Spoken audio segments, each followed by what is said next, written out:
আকাশ ভেঙে বৃষ্টি এলে গল্পের ঝাঁপি খুলে বসা বা কাঁথা মুড়ি দিয়ে ঘুমানো গ্রাম বাংলার আবহমানকালের ঐতিহ্য। এই চিত্র আমাদের চিরচেনা।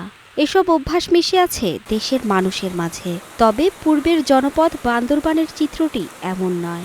পার্বত্য এ জনপদে ভারী বৃষ্টি মানে পাহাড় ধসের ভয়, টানা বৃষ্টি মানে নির্ঘুম রাত। এরই মাঝে কাটে জীবন, পাহাড় ধসে যায় প্রাণ। সংশ্লিষ্টরা বলছেন, প্রতি বছরই শুষ্ক মৌসুমে পাহাড় কেটে ফেলা হচ্ছে।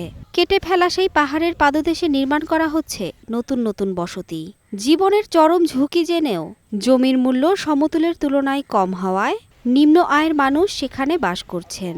কেউ আবার আঁকড়ে ধরে থাকছেন নিজ জন্মভিটা। এখন তো বর্ষার মৌসুম, এখন তো আরো ভয়।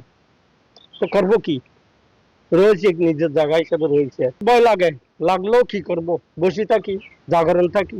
জ্বর হইলো কেন বৃষ্টি হইলো উড়িয়ে বসে থাকি দেরি বৃষ্টির ভয় সাত দশই পড়বে বলে ভয় লাগে দেরি। বান্দরবানের ৭ উপজেলার পাহাড়ের পাদদেশে এমন ঝুঁকিপূর্ণ বসতি রয়েছে কয়েক হাজার। ফলে বর্ষা এলেই ঘটছে দুর্ঘটনা। ঝুঁকিপূর্ণ স্থান থেকে নিরাপদে সরে যেতে প্রশাসনের মাইকিং করাও হয়ে গেছে নিত্যদিনের ঘটনা। নিরাপদ আশ্রয় গ্রহণ করার জন্য অনুরোধ করা হলো। পরিসংখ্যান বলছে, গত এক দশকে বান্দরবানের বিভিন্ন স্থানে পাহাড় ধসে মৃত্যু হয়েছে শতাধিক। এসব দুর্ঘটনার প্রায় সবই ছিল অপরিকল্পিত পাহাড় কাটার কারণে। তবুও পাহাড় কেটে বাড়িঘর নির্মাণ যেন বন্ধই হয় না। পাহাড় কাটা বন্ধে ধস ঠেকাতে প্রশাসন বরাবরের মতোই আশ্বাস দিচ্ছে উদ্যোগ নেওয়ার।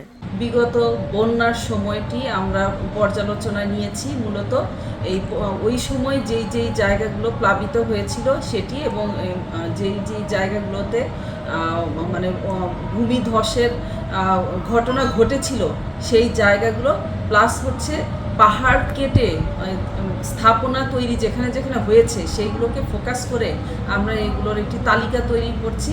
পাহাড় ধস এই জনপদের পুরনো সমস্যা। তবে ভয় আর আতঙ্ক নতুন করে ঘিরে ধরেছে ২৩ সালের বন্যার পর থেকে। পরিবেশ রক্ষা করতে আর মানুষ বাঁচাতে স্থানীয়রা চান কার্যকর উদ্যোগ। Mithila Anjum, star news.